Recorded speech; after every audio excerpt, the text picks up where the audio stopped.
आर्थिक विचारों के सिद्धांत। इस पेपर में हम आर्थिक विचारों के इतिहास को पढ़ रहे हैं और अब तक क्लासिकल इकोनॉमिक्स के विचारकों को हमने पढ़ा है। अब हम क्लासिकल इकोनॉमिक्स के जो आलोचक हैं उन विचारकों को पढ़ते हैं। सबसे पहला विचारक सिस्मोंडी है। सिस्मोंडी को प्रारंभ में क्लासिकल इकोनॉमिस्ट जैसे ही देखा गया, क्योंकि प्रारंभ में वे स्वयं प्रतिष्ठित संप्रदाय के विचारों के समर्थक थे और उन्होंने स्वयं को सदैव एडम स्मिथ का अनुयायी बताया। स्मिथ के सहजवाद आशावाद का समर्थन किया। 1803 में उन्होंने द कमर्शियल वेल्थ नाम की जो पुस्तक लिखी, उसमें वे पूर्णतया स्मिथ के अनुयायी नज़र आए। लेकिन बाद में एडम स्मिथ, माल्थस, रिकार्डो, इन सभी क्लासिकल इकोनॉमिस्ट्स के विचारों के उन्होंने आलोचनाएं की हैं। इसलिए वे प्रथम आलोचक के रूप में माने जाते हैं। हम सिस्मोंडी के विचारों को पढ़ने से पहले उनके बारे में जान लें। उनका बैकग्राउंड जानने से हमें ये मालूम चल जाएगा कि आखिर वो कौन से कारण थे जिनके कारण सिस्मोंडी प्रारंभ में क्लासिकल इकोनॉमिस्ट के रूप में रहे, उसके बाद में वे उनके आलोचक के रूप में माने गए और फिर समाजवादी लोग उन्हें समाजवादी विचारकों के अग्रणी के रूप में भी देखने लगा। सिस्मोंडी का जन्म 1773 में जेनेवा में हुआ। उन्होंने इतिहास का गहन अध्ययन किया। 10 खंडों में Italian republics in the middle ages का इतिहास लिखा। 20 खंडों में फ्रांस का इतिहास लिखा। 1819 में उन्होंने अपने प्रथम ग्रंथ new principles of political economy के साथ ही आर्थिक क्षेत्र में पदार्पण किया। This was his entry. उनका जो जीवन वृत्त है उसमें उन्होंने इतनी सारी परिवर्तनों को देखा कि इस प्रकार के विचार उनके हर दौर में परिवर्तित हो जाना बिल्कुल स्वाभाविक था। उन्होंने औद्योगिक क्रांति के दुष्प्रभावों को देखा, जहां इंग्लैंड में बहुत सारे ऐसे बड़े बड़े औद्योगिक नगर विकसित हो गए जिनमें अमीर लोग, पूंजीपति लोग किसानों और श्रमिकों का बहुत ही शोषण करते थे। अपने लाभों को अधिकतम करने के लिए स्त्रियों और बच्चों को कम मजदूरी पर लगाकर 13 से 17 घंटे तक काम करवाया जाता था। कड़ी मेहनत के बावजूद वहाँ के मजदूर अपने परिवार की ज़रूरतों के 3/4 या आधे से भी कम ज़रूरतें पूरी कर पाते थे। उन्होंने नेपोलियन के युद्धों को देखा, उसके प्रभावों को देखा, युद्धों के बाद आने वाली मंदी को देखा। अपने समकालीन और पूर्ववर्ती विचारकों के विचारों से वे काफ़ी प्रभावित रहे। इतिहास जिसके वे गहन विचारक थे, जो उनका स्वयं का विषय था, जिस पर उन्होंने 45 ग्रंथ लिखे, उसकी घटनाओं का उनके विचारों पर बहुत गहरा प्रभाव था। उस काल में आने वाली जो मंदियाँ आईं, जिनमें 1815, 1818, 1825 ये सारी मंदियाँ यूरोप में मौद्रिक बाज़ारों को बहुत धक्का पहुंचाया। इन्होंने इंग्लैंड में उस काल में 17 बैंक फेल हो गए। ये सारी की सारी चीज़ें और सिस्मोंडी का पूरे यूरोप का भ्रमण उनको इस प्रकार के लेखन के लिए काफ़ी अच्छी सामग्री प्रदान करता है। जब हम सिस्मोंडी के प्रमुख आर्थिक विचारों की ओर नज़र डालते हैं और उनका अध्ययन करते हैं तो इसे हम विभिन्न भागों में बांट लेते हैं। सबसे पहले हम राजनीतिक अर्थव्यवस्था के जो उनके विचार थे उनको देखते हैं। हमने इन्हें लगभग 10 भागों में बांटा है। सबसे पहला राजनीतिक अर्थव्यवस्था है। उन्होंने अर्थव्यवस्था की विषय सामग्री के रूप में धन और आर्थिक मानव का जो अध्ययन है, प्रतिष्ठित अर्थशास्त्र में आर्थिक मानव के रूप में ही मानव का अध्ययन किया गया है और इस कारण ब्रिटेन में मिल मालिकों को, भूस्वामियों को और पूंजीपतियों को बहुत ही बुरी नज़र से देखा जाने लगा और उनके इस प्रकार के कार्यों के कारण अर्थशास्त्र को ही घृणित विज्ञान और शोषण के शास्त्र के रूप में पुकारा जाने लगा। ऐसे में सिस्मोंडी ने अर्थशास्त्र की परिभाषा का कुछ परिवर्तन करके इस प्रकार दी। अर्थशास्त्र अपने सर्वाधिक व्यापक रूप में उदारता और दान का ही सिद्धांत है। जिस सिद्धांत से मानव जाति की खुशहाली नहीं बढ़ती, वह इस सिद्धांत में स्थान प्राप्त करने योग्य नहीं है। इस प्रकार प्रतिष्ठित अर्थशास्त्र के आलोचनाएं जो होने लगी, उसके जवाब भी वे देने लगे थे।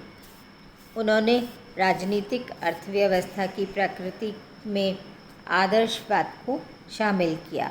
इसके उद्देश्यों में मानव कल्याण को उद्देश्य बनाया और इसकी अध्ययन पद्धति में एडम स्मिथ और माल्थस द्वारा काम में ली गई आगमन प्रणाली का ही समर्थन किया।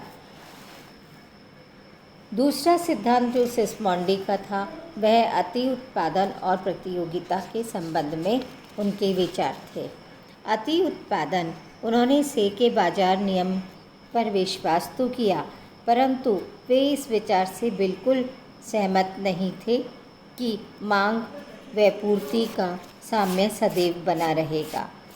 संपूर्ण पूर्ति अपनी मांग को अपने आप जनरेट कर लेगी, ऐसा उनका जो मानना था JB से का, उससे वो कम सहमत नजर आए। उन्होंने इस बात की आलोचना करते हुए यह कहा, हमें अपने आप संतुलन स्थापित होने के खतरनाक सिद्धांत से सदैव सावधान रहना चाहिए। यह सत्य है कि दीर्घकाल में एक विशेष प्रकार का संतुलन पुनः स्थापित हो जाता है, किंतु वह संतुलन भयंकर यातनाओं के पश्चात ही स्थापित होता है। इसलिए उन्होंने अति बेरोजगारी, आर्थिक संकट, गरीबी आदि अनेक विषम समस्याओं के जन्म पर अपने विचार पहले से ही व्यक्त कर दिए थे। अति उत्पादन के कारण होने वाले जो दुष्प्रभाव थे, उस पर उन्होंने पहले से ही सावधान कर दिया। प्रतियोगिता संबंधी जो विचार थे, क्लासिकल इकोनॉमिक्स में प्रतियोगिता एक महत्वपूर्ण स्थान रखती है और प्रतियोगिता के माध्यम से ही संपूर्ण संतुलन स्थापित होता है। ऐसे में वे प्रतिष्ठित अर्थशास्त्रियों से कुछ भिन्न मत रखते थे और उन्होंने यह बताया कि अति उत्पादन की स्थिति उत्पन्न करने में स्वतंत्र प्रतियोगिता ही काफ़ी हद तक जिम्मेदार होती है। इसलिए इस स्वतंत्र प्रतियोगिता पर कुछ नियंत्रण होना आवश्यक है। वे असीमित प्रतियोगिता के खिलाफ थे। उन्होंने न केवल प्रतियोगिता बल्कि जनसंख्या संबंधी विचारों को भी व्यक्त किया। उनके जनसंख्या संबंधी जो विचार थे उसमें उन्होंने माल्थस के जनसंख्या सिद्धांत से कुछ भिन्न विचार व्यक्त किए। उन्होंने न तो प्रकृतिवादियों एवं गॉडविन की तरह जनसंख्या में वृद्धि को भावी समृद्धि का सूचक माना और न ही माल्थस की तरह प्रत्येक जनसंख्या में होने वाली प्रत्येक वृद्धि को हानिकारक माना, बल्कि जनसंख्या वृद्धि की समस्या और समाधान के लिए यह सुझाव दिया कि गरीबों को तब तक शादी की छूट नहीं दी जानी चाहिए जब तक वे कुछ संपत्ति अर्जित न कर ले। कुछ गिर गया मैडम। अपने पैरों पर जब तक खड़े न हो जाए तब तक उन्हें विवाह की छूट नहीं दी जानी चाहिए। इस प्रकार आर्थिक संकट के विषय में सिस्मोंडी का यह मानना था कि पूंजीवादी अर्थव्यवस्था के दोषों को आर्थिक संकट बहुत ही अच्छी प्रकार से परिभाषित करता है। औद्योगिक विकास के कारण आर्थिक संकटों का जन्म होना बिल्कुल स्वाभाविक है।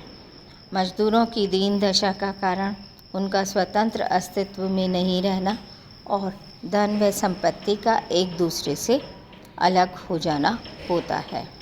दीनहीन श्रमिकों का हित सबल पूंजीपति के सामने यही है कि वह उनका आदेश माने तथा जो कुछ वह रूखा सूखा दे उसे स्वीकार कर ले। ऐसे में समाज दो वर्गों में बंट जाता है और आर्थिक संकट का जन्म होता है।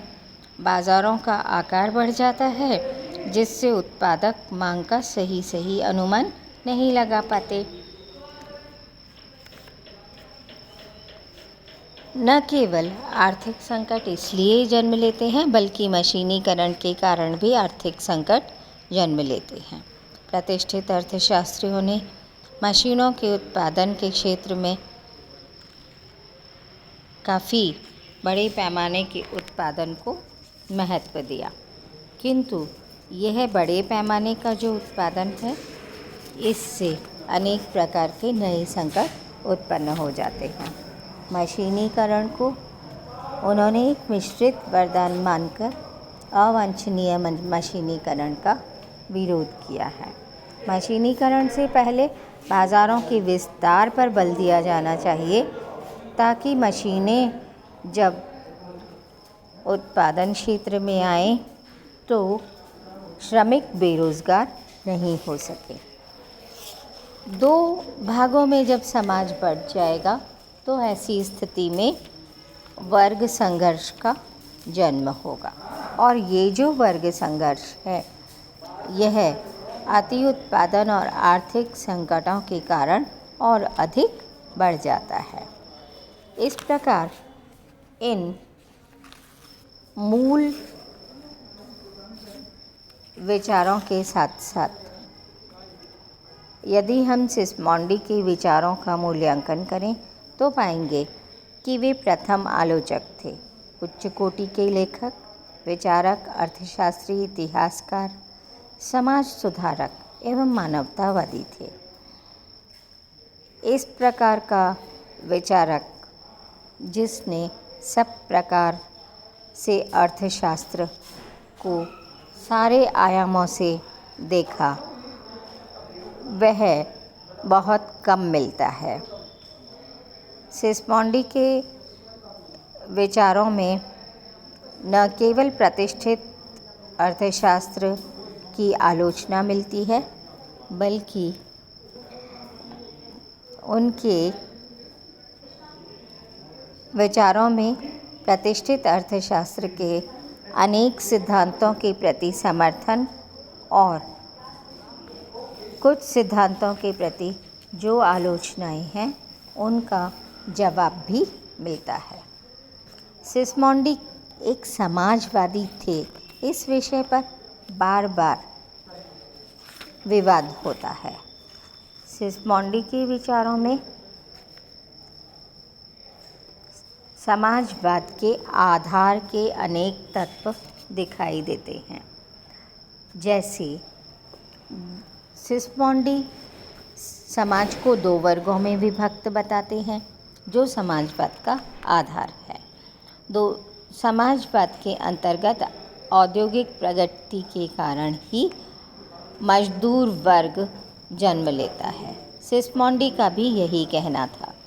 सिस्मोंडी प्रतियोगिता के खिलाफ हैं, आर्थिक स्वतंत्रता के विरुद्ध हैं, सरकारी हस्तक्षेप को अनिवार्य मानते हैं। उन्होंने उत्पादन के ऐसे तरीकों को बुरा माना जिनके कारण श्रमिकों को बेरोजगार होना पड़े। वे समाज सुधार के सुझाव देते हैं, धन के समान वितरण को महत्व देते हैं। वे पहले विचारक हैं जिन्होंने उदारतावाद का विरोध करके समाजवादी विचारों को आगे बढ़ाने की बात कही। वे श्रम कल्याण की योजनाओं पर बात करते हैं, काम के घंटों को कम करना, रविवार की छुट्टी, बाल श्रम के प्रयोग पर रोक, फ्रांस में फैक्ट्री अधिनियम लागू करवाना। ये सारे के सारे उनके विचार उनको एक समाजवादी विचारक के रूप में लाकर खड़ा कर देता है। किंतु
नमस्कार जी।